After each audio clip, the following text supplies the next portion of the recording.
Memórias. Mas sempre eu tive o Polese bem próximo por conta do quê? O que eu aprendia lá fora, eu vinha, ainda que de uma maneira esporádica, comprava espaço da Rádio Cultura para poder desenvolver as minhas ideias, que era uma forma de ganhar dinheiro lá fora e aqui dentro, comprando espaços dentro da Rádio Cultura. Ele me abria muito as portas para que eu pudesse fazer isso. Então, mais ou menos em 88 a 91, foi nesse período, quando o Chitãozinho e Chororó, eles gravaram Fio de Cabelo, falei, Polese, estou com vontade de fazer um show com o Chitãozinho e Chororó. Ele disse, você vai fazer? Você tem coragem? Eu falei, eu vou. Eles estão estourando com essa música Fio de Cabelo aí. Então, acertei a contratação de Chitãozinho e Chororó.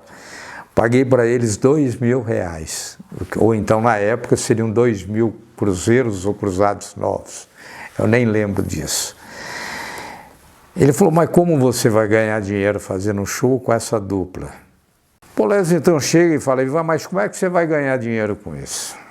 Eu falei, simples, eu vou telefonar para eles, vou acertar o preço deles, vou negociar com eles, mesmo porque estão em começo de carreira, ainda que a música esteja fazendo sucesso no Brasil inteiro. Paguei, então, ao Chitãozinho e Chororó 2.000 cruzeiros, 2.000 cruzados novos, R$2.000, nem lembro o dinheiro da época. Quando teve o show, eu articulei o seguinte, falei, Polese, vai ser em junho, período de festa junina.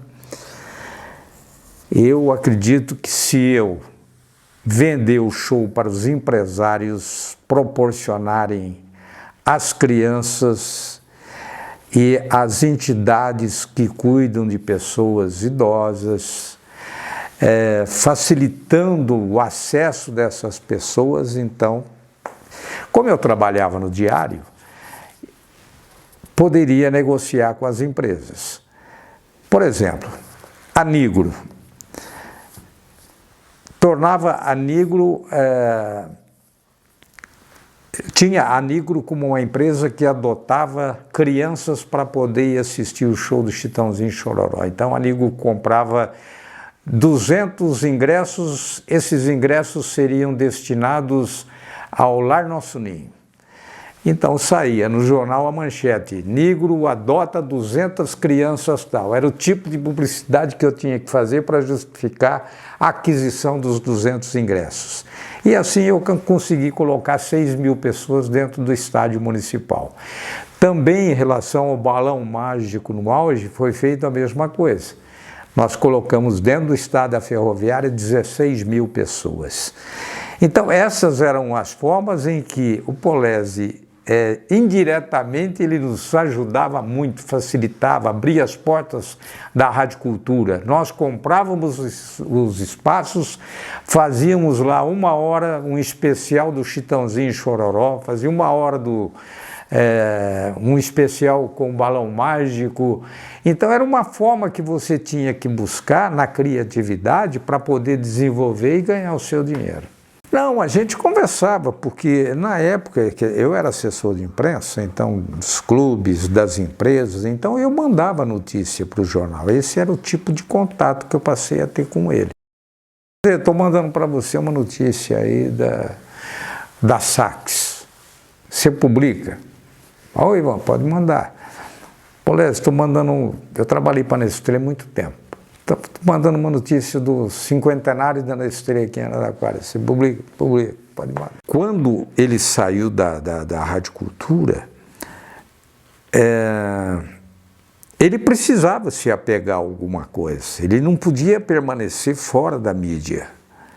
Ele tinha que buscar alguma coisa que consolidasse a carreira profissional dele. Como ele tinha lá no passado aquela convivência com o jornal, o diário, e sabia como é que era todo o processo de você imprimir um veículo, então ele encontrou essa facilidade. Olha,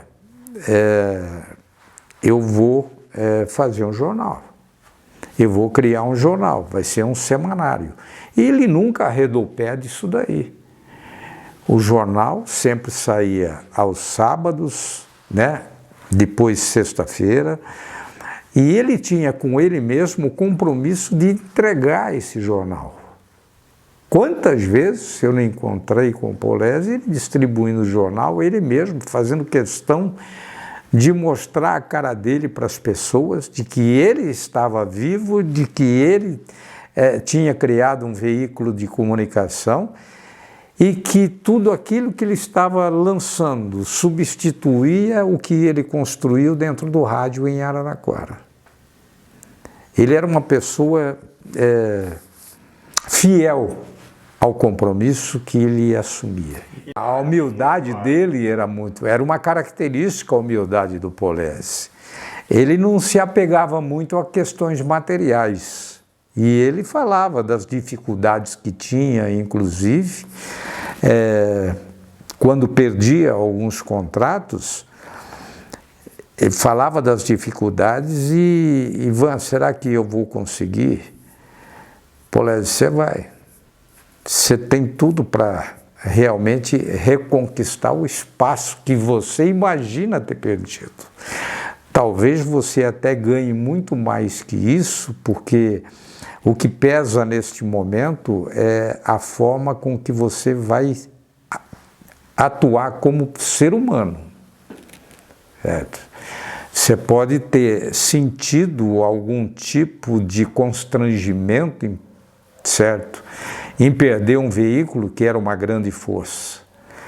Mas você começa a observar a diferença entre o Polezi, pelo menos na aparência, a partir do instante que ele se desliga da Rádio Cultura e ele passa a fazer um jornal. A percepção minha é a seguinte: ele se desprendeu de tudo. Naquele momento, ele se tornou, fazendo o jornal, era ele, era o Polezi. Ele era submisso aos desejos e aos sonhos que ele tinha. Ele não era submisso às vontades que eram impostas e à prestação de contas que ele tinha que fazer para uma empresa. O que é muito natural ser cobrado dentro de uma empresa. Mas o ser humano dele parece que se reconstruiu quando ele passou a fazer o jornal. Ele estava mais perto da gente dele, das pessoas que ele amava, das pessoas que ele respeitava. Entende? O Polezi, ele não era nenhum tipo de mágoa, mas era o sonho dele que estava se transformando numa realidade. Ele se tornou mais ser humano, mais próximo, mais chegado. Não por necessidade, absolutamente, mas era o mesmo Polezi que eu tinha conhecido na Industrial.